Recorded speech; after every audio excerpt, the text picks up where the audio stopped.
Yo no estoy muy seguro que tenga un mensaje con ustedes, porque como tenía que dar una conferencia de esofagitis y Barrett's, me dijeron, bueno, ¿qué se puede hablar de la unión gastroesofágica? Lo primero que me vino a mente fue esto, que los patólogos se han vuelto locos. Y este es Jack Nicholson en el Resplandor. Yo creo que no debe haber, excepto los dermatopatólogos, en una sección del tubo digestivo que es tan chica, de pocos milímetros, que algunos niegan la existencia y que gente haya escrito capítulos, conferencias, artículos y hayan hecho su carrera ser profesores.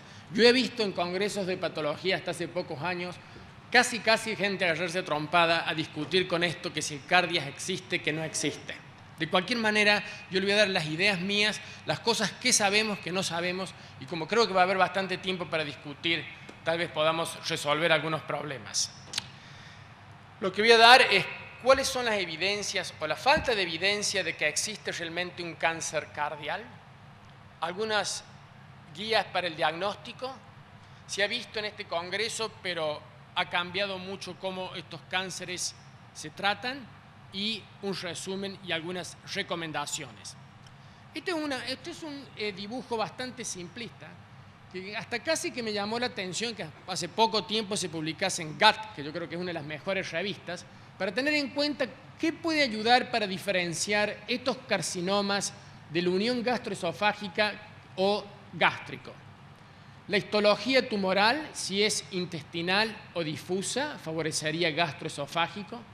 La histología de la mucosa gástrica, si es normal, gastroesofágico, o si hay anormalidades que incluyan atrofia, metaplasia intestinal o una pangastritis o que sea predominante del cuerpo gástrico.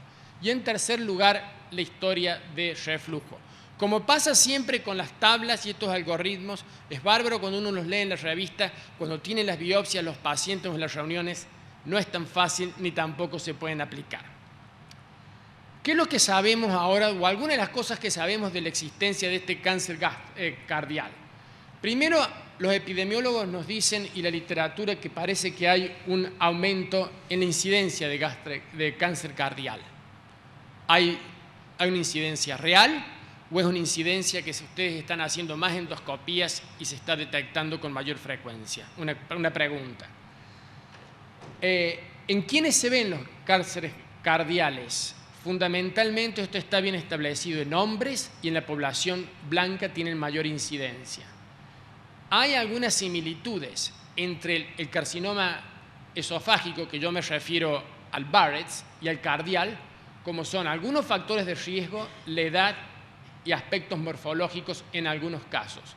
Lo que es cuestionable, y se podríamos discutir acá horas con respecto a tumores cardiales, es el rol del esófago de Barrett's, del reflujo, de la infección con Helicobacter y la metaplasia intestinal en la mucosa gástrica. Esta es la última edición de la estadificación de este manual que se utiliza, la edición séptima de cáncer, y nuevamente es más fácil leerlo que aplicarlo con biopsia o resección, y yo le voy a dar unos ejemplos. Pero este manual dice que si el epicentro del tumor está en el tercio inferior o en la parte inferior del esófago, en la unión gastroesofágica, o a 5 centímetros del cardia, que se extienda a la unión o al esófago, estos son, si puede haber 5 centímetros, son adenocarcinomas del esófago. Puede estar alejado, pero afecta la unión gastroesofágica. Todos los otros tumores con un epicentro en el estómago, que estén a más de 5 centímetros de la unión gastroesofágica, o aquellos que estén en esos 5 centímetros, pero que no afectan la unión o el esófago, se llaman o se clasifican como cánceres gástricos no gastroesofágicos en la estadificación. Vaya usted por endoscopía, por anatomía o con la pieza quirúrgica aplicar esto bien en todos los casos. Yo pienso que es difícil y nosotros tenemos ese problema con frecuencia. No voy a hablar mucho de las diferencias, o poco de algunas diferencias moleculares, pero hablamos en otras conferencias de la importancia de la detección del HER2 para el tratamiento del cáncer gástrico avanzado con trastuzumab. Y esto la mayoría de la gente está de acuerdo, que hay diferencias entre la expresión de HER2 en los carcinomas gastroesofágicos con los carcinomas gástricos, incluyendo algunos carcinomas gástricos proximales. Y como yo había mencionado anteriormente, es que cuando la histología es de tipo intestinal, la expresión del HER2 es mayor que en los carcinomas difusos. ¿Qué es lo que no se sabe? Y solamente son 4 cosas, hay más que esto. Primero es acuerdo en cómo definir anatómicamente el cardias. Y realmente, si uno sigue la literatura, hay quienes que dicen que existe, que se han hecho autopsias en neonatos y en niños en la unión gastroesofágica y tienen apariencia de cardia. Otros dicen que no, que algunos niños lo tienen, que aparecen más en los adultos y se trata de un proceso metaplásico, que uno no nace con cardias. Hay otra información que dice que se ha demostrado que definitivamente todos tenemos mucosa cardial. Esto para ustedes yo creo que es muy importante, lo segundo, que son la progresión de la metaplasia intestinal en la mucosa cardial independiente de los enfermos que no tienen Barrett's. No se sabe. Lo que sí se sabe que posiblemente es menor que en Barrett's. Eso lleva a pensar, o como una pregunta, es ¿cuál es la trascendencia de tener metaplasia intestinal en el cardias cuando no se tiene Barrett's? Usted lo sigue al enfermo, ¿cuál es el riesgo de ese enfermo? Que es el tercer punto. Y desde mi punto de vista, que afecta también su endoscopía, es ¿cómo puedo yo diferenciar un enfermo que tenga carditis con metaplasia intestinal y, si usted cree en esa entidad, un Barrett's ultra short o microscópico? Muchas veces es imposible de hacer. Esto no existe típico en el Barrett's, que la mucosa cardial clásica, que es este traspaso de mucosa normal, esofágica normal, reflujo, metaplasia, la displasia y adenocarcinoma. No se sabe si pasa en el cardias, con qué frecuencia y a qué velocidad.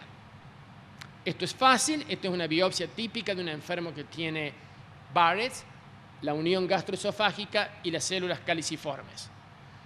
Cuando hay displasia o cáncer también es muy fácil si usted me entrega una biopsia que incluye la mucosa escamosa, la displasia de alto grado y las células caliciformes. Esto yo estoy de acuerdo, le puedo decir con 100% que es una displasia de alto grado que se origina en un paciente que tiene Barrett's.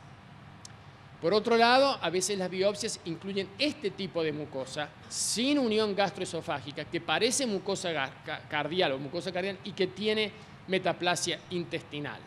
Sin información endoscópica, sin evidencia de unión gastroesofágica, me es a mí casi imposible decirle, yo creo que el enfermo es más factible que tenga Barrett's, independientemente de lo que usted ve, o que tenga carditis sin Barrett's. Esto es fácil cuando hay un cáncer invasor que está embebido en la mucosa gástrica, independiente del manual de estadificación, un adenocarcinoma invasor, y se clasifica como gástrico o cardial.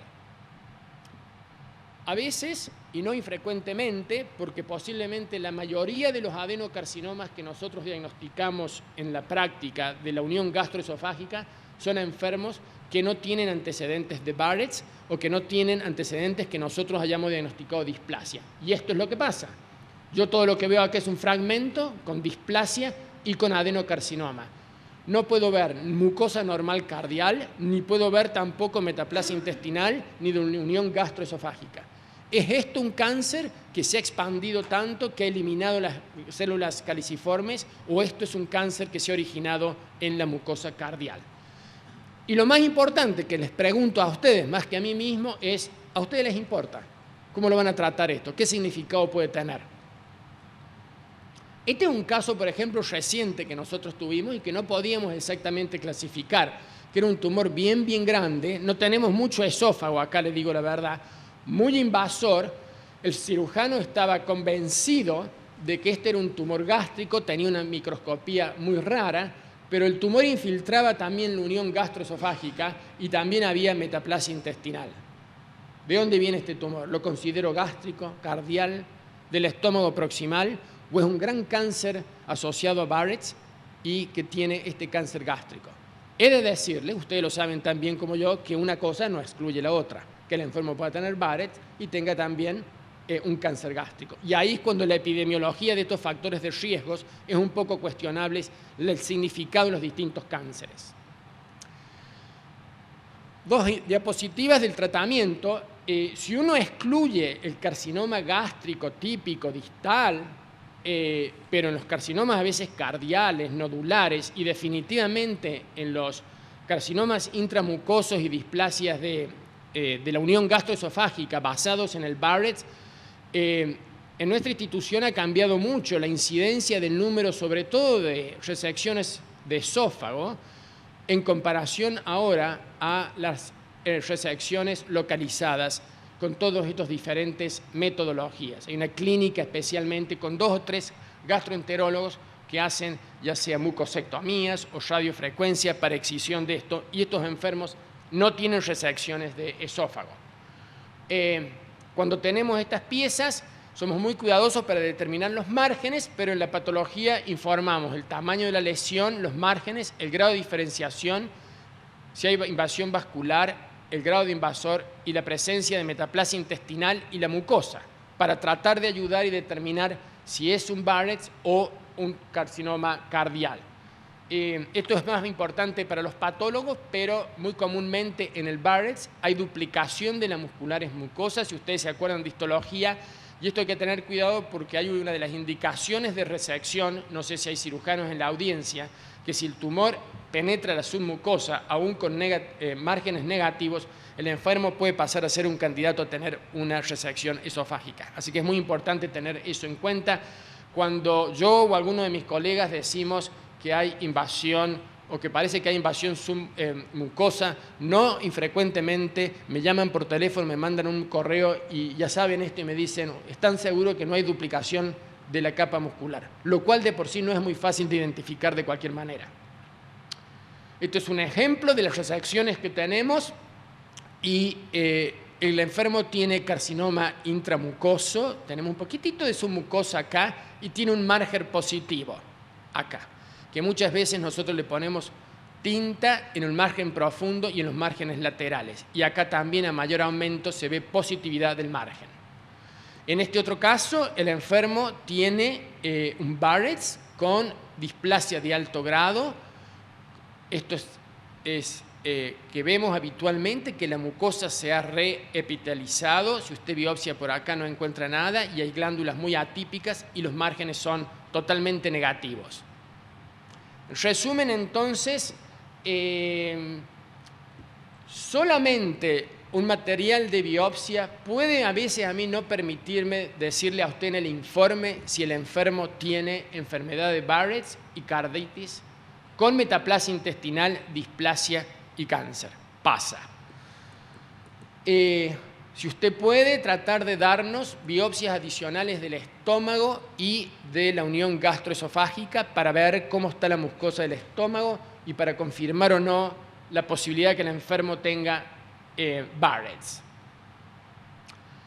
Yo he creado acá un pequeño algoritmo diagnóstico que creo que puede ser útil para tener en cuenta, que es lo que debiera incluir el informe de anatomía patológica de las biopsias de la unión gastroesofágica. Si hay Barrett's o no, podemos discutir si hay células caliciformes o no. Eso está, el péndulo se está yendo, parece ser, a que más hacia el lado europeo, que no se necesitan absolutamente siempre la presencia de ellas, sino que su informe es muy importante.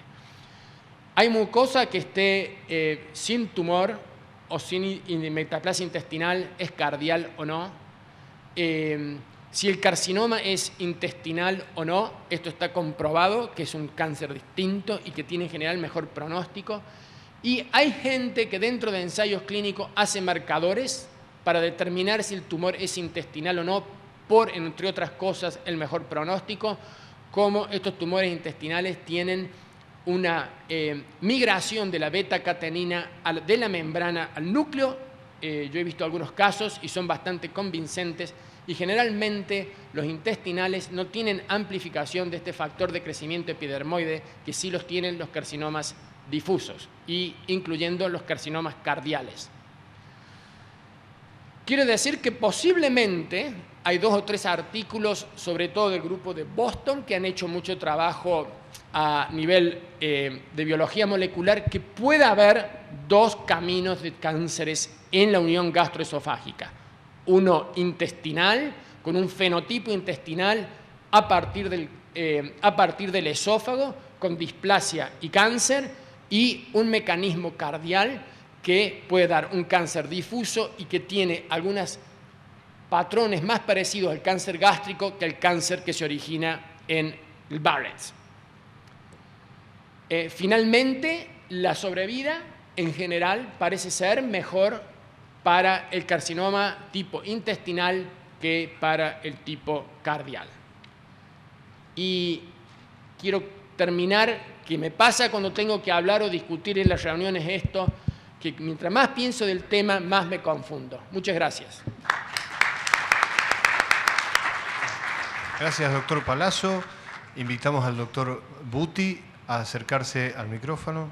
Excelente las charlas. Yo creo que lo que mejor podemos hacer es atrasar un poquito el reloj.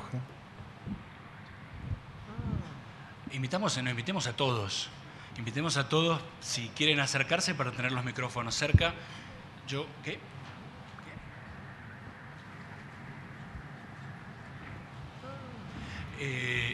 Yo coincido con Daniel, realmente el nivel de las charlas fue espectacular. Creo que Henry leyó muy bien nuestro mail, que copió y pegó. Esto demuestra cómo realmente una charla puede darse en tiempo y no dejar afuera las cosas importantes.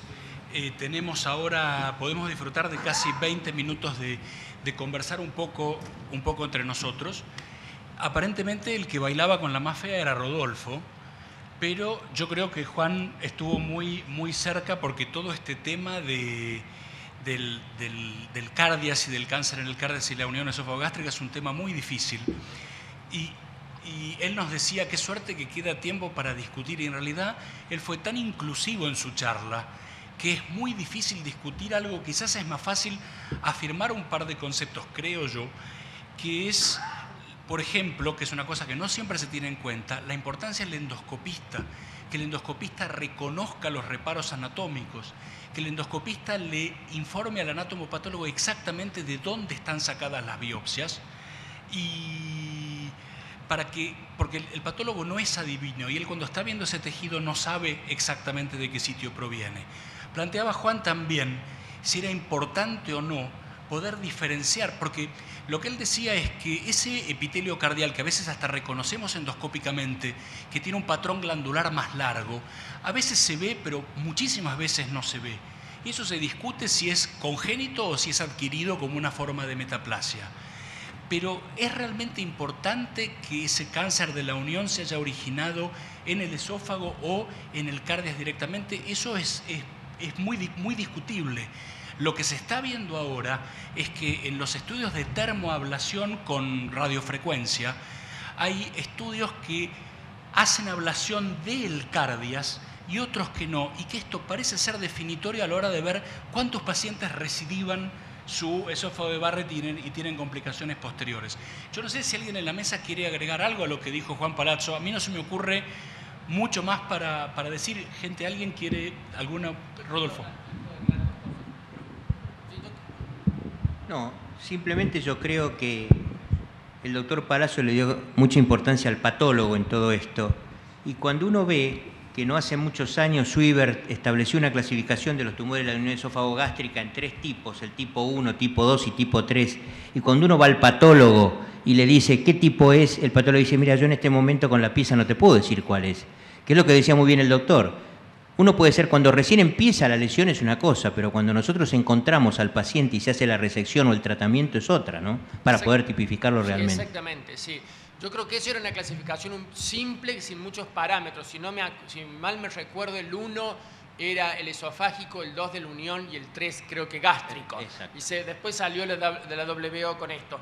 Yo creo que si yo fuese un endoscopista, un gastroenterólogo, y mando varias biopsias y no sé si tiene carditis o no, es muy importante un par de cosas. Que el informe de patología, al margen de decir que es anormal, diga también qué otra mucosa hay y qué pasa con esa mucosa. Porque a usted le va a ayudar, si me manda la biopsia y yo le digo, yo estoy convencido que en uno de los fragmentos hay unión gastroesofágica, pero también tengo mucosa oxíntica muy común o mucosa cardial, foviolar. Y si esa mucosa está inflamada o tiene metaplasia intestinal. Como dije anteriormente, una cosa no excluye la otra. Y en las resecciones, como decía recién, realmente informamos en las resecciones, en las mucosectomías, qué tipo de epitelio hay. Que frecuentemente a veces no se puede identificar, sobre todo si hay displasia, diferenciar si viene del cardias o no, o de la unión. Muchas veces, a veces eso incluye epitelio escamoso, pero otras veces no.